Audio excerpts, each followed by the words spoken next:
Charlie Ward is a history maker in a number of areas. He was the first quarterback to lead Florida State University to a national championship in football, and he is the only Heisman Trophy winner ever to play in the NBA. Joining us on BNC from his home in Florida is Charlie Ward. Charlie, first of all, how are you and your family doing during such a time as this, which none of us could have imagined months ago? Well, we're doing fine. We haven't gone very many places since they've had the stay-at-home order, but it's been really good. Well, you're an educator, a coach, the head boys basketball coach at Florida State University High School. How strange has it been to be away from your students during the school year? Well, it's definitely been tough because we're so accustomed to our regular schedule, especially when school is supposed to be in.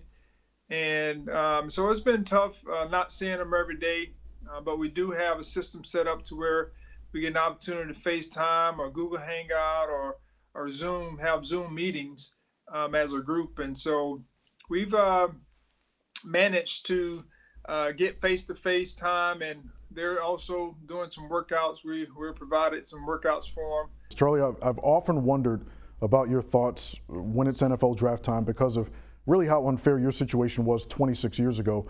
As the Heisman Trophy winner who just led Florida State to its first national title, it's amazing NFL teams were not trampling each other to try to get you to lead their franchises. They were scared to pull the trigger, so to speak, and you wound up undrafted. So when you see guys like Kyler Murray, who's 5'10", go #1 overall last year, Russell Wilson thriving, he's just 5'11", Lamar Jackson is the reigning MVP, he's the same size as you, 6'2". How often do you wonder what if?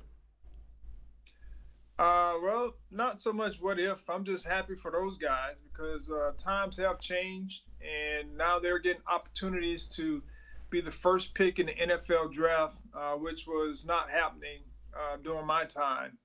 And so just to see how times have changed and offenses and just the mindset of the front office guys, even with Kyler Murray, him getting drafted in first round in baseball didn't scare people off, and he chose to, go 100% in with the NFL, and he got drafted, in the first pick NFL draft.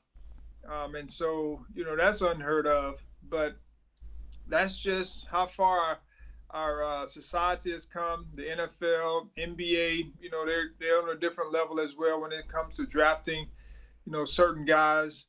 But when it's all said and done, my situation, I wasn't 100% bought into the NFL because I was told that I would be a third or fourth round pick. And during that time, if you're going to get drafted in the first round, you had to be at least 6'3", 6'4", and more of a pocket type passer, which I was that as well.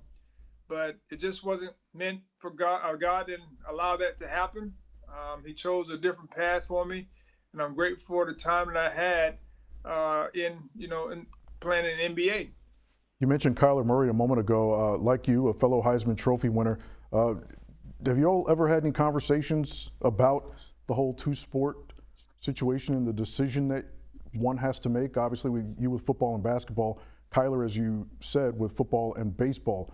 Well, we spoke briefly after he won the Heisman, and I just told him to enjoy the moment and do what he felt was best for himself, and so he did that. We really didn't go into any depth as far as my experience. Whatever he did would definitely be a tool or instrument or wisdom for those that come behind him that play multiple sports. Now, Charlie, I know that you are a man of faith, so I have to ask you, at what point did you find peace from how that entire NFL draft process played out?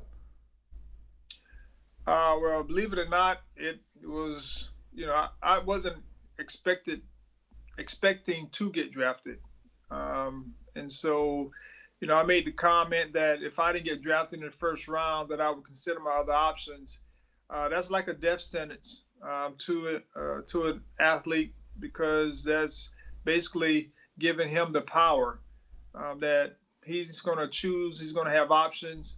And when the draft came around, I did get a call from the Kansas City Chiefs in the 5th round, and I told them that I couldn't guarantee them that I would come to camp if I got drafted, and so that's how I really went undrafted.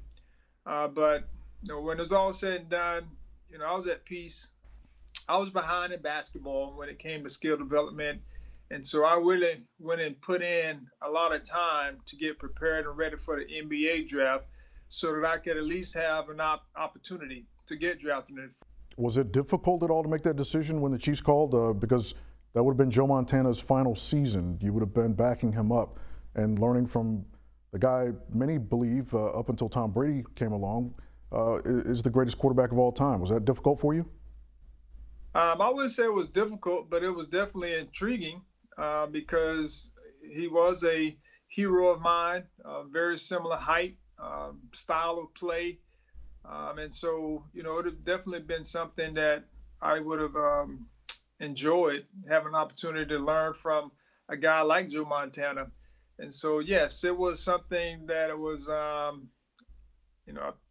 after they told me about it for a brief moment, but I just told them that I couldn't commit to coming because if I did get drafted in the 1st round in the NBA, that I was going to be going to play in the NBA. And so that was something that I always talk about and I teach my kids is that whenever you make a decision, you have to think that thing out. And when you make it, you just have to live with the results.